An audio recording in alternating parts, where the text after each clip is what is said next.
తెలంగాణ రాష్ట్రంలో సంచలనం సృష్టించిన మెంచు చక్రయ్య హత్య కేసును ఛేదించారు సూర్యాపేట జిల్లా పోలీసులు. ఈ హత్య కేసులో ప్రత్యక్షంగా పరోక్షంగా పాల్గొన్న నిందితులను సూర్యాపేట జిల్లా ఎస్పీ మీడియా ముందు ప్రవేశపెట్టారు. ఈ హత్యకు ప్రధాన కారణం గ్రామంలో రాజకీయ ఆధిపత్యం కొరకు కూతుర్లే యముకింకరులు అయ్యారు. పిల్లను ఇచ్చిన మామను అడ్డు తొలగించుకుంటే గ్రామంలో తమ ఆధిపత్యం చలాయించవచ్చని చెడు ఉద్దేశంతో కాపు కాసి మామను దారుణంగా హత్య చేశారు. ఈ కేసులో ప్రధాన నిందితులైన అల్లుడులను మరియు కూతురులను అరెస్టు చేసి రిమాండ్ తరలించారు. మీ అందరికీ తెలుసు, సూర్యాపేట జిల్లాలో ఈ నెల 17వ తేదీన నూతన్కల్ పోలీస్ స్టేషన్ పరిధిలో మిర్యాల గ్రామంలో సాయంత్రం 4:30 నుంచి 5 గంటల ప్రాంతంలో ఆ విలేజ్ ఎల్డర్గా ఉన్నటువంటి మెంచు చక్రయ్య గౌడ్ అనేటువంటి పెద్ద మనిషిని అదే గ్రామానికి చెందినటువంటి దుండుగలు అతి కిరాతకంగా దాడి చేసి పాశవికంగా హత్య చేయడం జరిగింది. దీనికి సంబంధించి సూర్యాపేట జిల్లా పోలీసు యంత్రాంగం చాలా కఠినంగా తీసుకోవడం జరిగింది. దీనికి సంబంధించి మల్టిపుల్ టీమ్స్ని వాళ్ళ అపరెన్షన్ కోసం డిప్యూట్ చేయడం జరిగింది. ఈ సందర్భంగా ఈరోజు మనకు తుంగతుర్తి పరిధిలో మార్నింగ్ అవర్స్ 6:30 ప్రాంతంలో మనం వెహికల్ చెకింగ్ చేస్తూ ఉంటే ఈరోజు ఈ అఫెన్స్లో ఈ మెంచు చక్రయ్య గౌడ్ హత్యలో ప్రత్యక్షంగా పాల్గొన్నటువంటి ఒక వ్యక్తిని, అదేవిధంగా ఇతని హత్యకు కుట్ర పన్నినటువంటి వాళ్ళ కుటుంబ సభ్యులు, సొంత కుటుంబ సభ్యులైనటువంటి అల్లుడు కనకటి వెంకన్న ఆలియాస్ వెంకటేశ్వర్లు, వాళ్ళ భార్య, అదేవిధంగా ఇతర అక్యూజులందరినీ ఒక 13 మంది అక్యూజులని ఈ వెహికల్ చెకింగ్లో పట్టుకోవడం జరిగింది. వీళ్ళని డీటెయిల్గా మనం ఎగ్జామిన్ చేస్తే వాళ్ళందరూ కూడా వాలంటరీగా మెంచు చక్రయ్య గౌడ్ యొక్క హత్యకి పన్నిన కుట్ర విధానం వాళ్ళు తెలియజేయడం జరిగింది. దీన్ని మనం సిస్టమేటిక్గా ఇన్వెస్టిగేషన్లో డెవలప్ చేయడం జరిగింది. దీనికి ప్రధానంగా మనం కేసు ఈ నేరస్తులు ఈ మెంచు చక్రయ్య గౌడ్ని ఒక కుట్ర ప్రకారం, పథకం ప్రకారం హత్య చేయాలని ఎటువంటి ప్లాను గత కొన్ని రోజులుగా వాళ్ళు వేసుకున్నట్లు ప్రధానంగా ఈ నెల 13వ తారీఖు మార్చి 13వ తారీఖు విలేజ్లో ఉన్నటువంటి బొడ్రాయి ఉత్సవాలలో ఇతన్ని ఆ రోజు అందరూ ఒక దగ్గర గుమ్మిగూడి ఆ విలేజ్ ఏరియాలో గుమ్మిగూడి సో మెంచు చక్రయ్య గౌడు మనకు ప్రతి పనిలో కూడా మన ఆధిపత్యానికి అడ్డు వస్తున్నాడు, సో ఇతన్ని ఎట్లయినా ఎలిమినేట్ చేసుకోవాలనేటువంటి పథకాన్ని వీళ్ళందరూ పన్నడం జరిగింది. సో ఇందులో చూస్తే మనం వివరాల్లోకి వెళ్తే నూతన్కల్ మండలం మిర్యాల గ్రామానికి చెందినటువంటి మెంచు చక్రయ్య గౌడ్ గత 30-40 సంవత్సరాల నుంచి రాజకీయాల్లో పెద్ద మనిషిగా, విలేజ్ పెద్దగా చలామణి అవుతూ గ్రామ సర్పంచ్గా పనిచేసి ఆ తర్వాత తన కూతుర్ని కూడా గ్రామ సర్పంచ్ చేసి తన సొంత అల్లుడు 3వ అల్లుడైనటువంటి కనకటి వెంకటేశ్వర్లు PACAC చైర్మన్ కావడంలో కూడా ఆయన సహాయ సహకారాలు ఉంటూ సో అందరూ ఒక కుటుంబ సభ్యులుగానే ఉంటూ వస్తూ ఉన్నారు. 2020 తర్వాత ఈ చక్రయ్య గౌడు తన అల్లుడైనటువంటి కనకటి వెంకన్న ఎప్పుడైతే PACAC చైర్మన్ అయినాడో మండల స్థాయిలో తన ఆధిపత్యం చెలాయించడం, అదేవిధంగా చెలాయిస్తున్నప్పటికీ విలేజ్లో మెంచు చక్రయ్య గౌడ్ యొక్క ఆధిపత్యం అనేది కొనసాగుతూ వస్తుంది.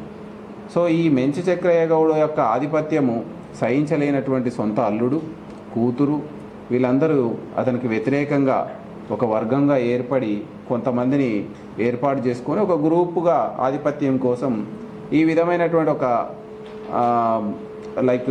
వాళ్ళ మధ్యలో మనస్పర్ధలు అనేవి కొనసాగుతూ ఉన్నాయి. అయితే 2023లో ఎప్పుడైతే అసెంబ్లీ ఎలక్షన్స్ అయిపోయిన తర్వాత మెంచు చక్రయ్య గౌడ్ కాంగ్రెస్లోకి వచ్చి ఆయన యొక్క పార్టీ వచ్చిన తర్వాత, అదేవిధంగా 2024లో కనకటి వెంకన్న మళ్ళీ కాంగ్రెస్లోకి రావడం, కాంగ్రెస్లో వచ్చినప్పటికి కూడా మెంచు చక్రయ్య గౌడ్ యొక్క ఆధిపత్యం కొనసాగడంతో సహించలేకున్నటువంటి కనకటి వెంకన్న గ్రూపు సభ్యులందరూ కూడా సో మెంచు చక్రయ్యని ఎలాగైనా అంతమొందించాలి, మన ఆధిపత్యానికి అడ్డు వస్తున్నటువంటి మెంచు చక్రయ్యని మనం ఆధిపత్యాన్ని తొలగించుకోవాలనేటువంటిది ప్రణాళికతోటి ముందుకు పోతున్నారు. సో ఈ నెల 13వ తారీఖు జరిగినటువంటి బొడ్రాయి ఉత్సవాలు అనేవి దీనికి ఇంకో కొంచెం ఆజ్యం పోయడం జరిగింది. ఈ బొడ్రాయి ఉత్సవాలలో గతంలో చూస్తే కనకటి వెంకన్న ఆయన ఆధిపత్యంలో ఆయన యొక్క నాయకత్వంలో బొడ్రాయి ఉత్సవాలు జరుగుతూ ఉండేవి. సో ఈసారి మాత్రం మెంచు చక్రయ్య గౌడు తన యొక్క అనుచరులతోటి విలేజ్లో బొడ్రాయి ఉత్సవాలని నిర్వహించాలని బహిరంగంగా చాటింపు ద్వారా చేయడంతో జీర్ణించుకోలేనటువంటి కనకటి వెంకన్న అండ్ ఆయన గ్రూప్ సభ్యులందరూ కూడా ఇతన్ని ఎట్లనైనా అంతమొందించాలని చెప్పి ప్రత్యక్షంగా మీరు అఫెన్స్లో పాల్గొనండి, మేము పరోక్షంగా మీకు సహకారం అందిస్తామని చెప్పి సో ప్రత్యక్షంగా ఈ కనకటి శ్రవణ్ అనేవాడిని, అదేవిధంగా పెద్దింటి మధు, గంధసిరి వెంకటేష్, కనకటి లింగయ్య, కనకటి శ్రీకాంత్, పెద్దింటి గణేష్ అండ్ కనకటి ఉప్పలయ్య వీళ్ళందరినీ పురమాయించడం జరిగింది.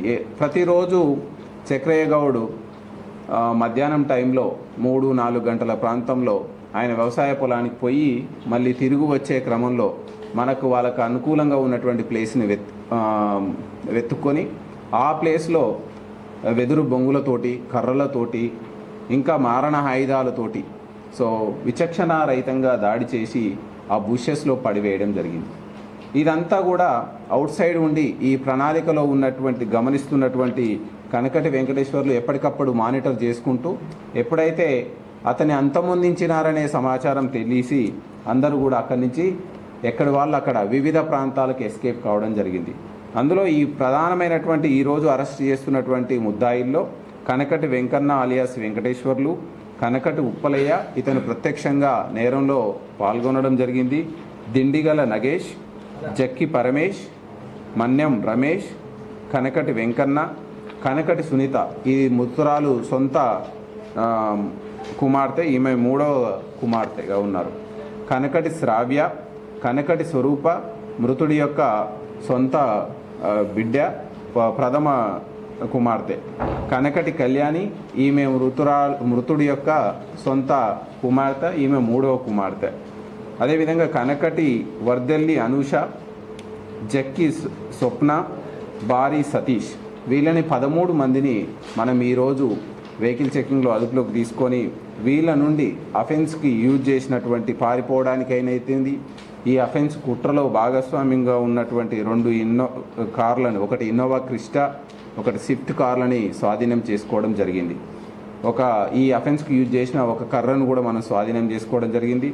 10 సెల్ ఫోన్లని అఫెన్స్కి ముందు అఫెన్స్కి తర్వాత ఉపయోగించినటువంటి వివిధ ఫోన్లు ఉపయోగించడం జరిగింది. వాటన్నిటిని స్వాధీనం చేసుకోవడం జరిగింది.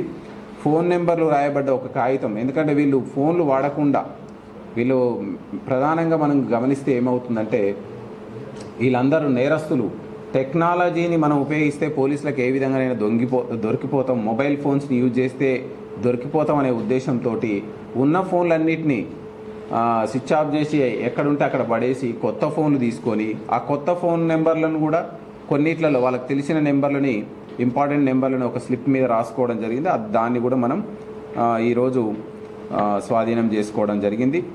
దీనికి సంబంధించి మనం మిర్యాల గ్రామంలో మంచి వాతావరణాన్ని నెలకొల్పాలనేది మన ఉన్నతాధికారులు కావచ్చు, ఈవెన్ డిస్ట్రిక్ట్ పోలీస్ అడ్మినిస్ట్రేషన్ అక్కడ ప్రశాంత వాతావరణం నెలకొల్పడానికి ఈ కేసును చాలా ప్రతిష్టాత్మకంగా తీసుకోవడం జరుగుతుంది.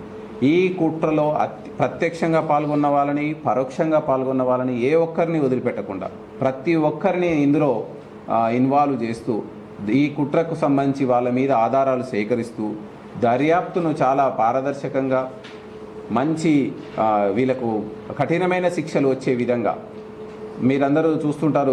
ఈ మధ్యకాలంలో మనకు మర్డర్ కేసులలో జీవిత ఖైదు, ఉరిశిక్ష వచ్చే విధంగా మనము ఇన్వెస్టిగేషన్ని ఫాలోఅప్ చేయడం జరుగుతుంది. అదేవిధంగా దీనికి సంబంధించినటువంటి ప్రత్యక్ష నిందితులు వాళ్ళను కూడా మనం కస్టడీ వేయడం జరుగుతుంది, కస్టడీ పిటిషన్ వేయడం జరుగుతుంది. వాళ్ళ నుంచి తదుపరి ఆధారాలను సేకరించి శాస్త్రీయ పద్ధతిలో దర్యాప్తుని కొనసాగించి దీనికి నేరస్థలానికి నేరస్తులకు దర్యాప్తుని కనెక్ట్ చేసి వీళ్ళకు త్వరితగతిన ఫాస్ట్ ట్రాక్ బేస్లో శిక్ష పడే విధంగా మనం పోలీస్ అడ్మినిస్ట్రేషన్ దీనికి ప్రతిష్టాత్మకంగా తీసుకోవడం జరిగింది.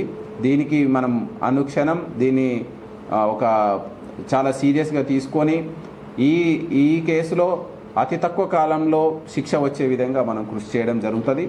అదేవిధంగా దీని విషయంలో అంటే ఈ గ్రామంలో నెలకొన్నటువంటి ఉద్రిక్తత పరిస్థితులకు మా సైడ్ నుంచి కూడా పోలీస్ డిపార్ట్మెంట్ నుంచి కూడా ఎవరైనా నిర్లక్ష్యం వహించినా అలక్ష్యం వహించినా దానికి సంబంధించినటువంటి అధికారుల మీద కూడా చర్యలు తీసుకోవడం జరుగుతుంది.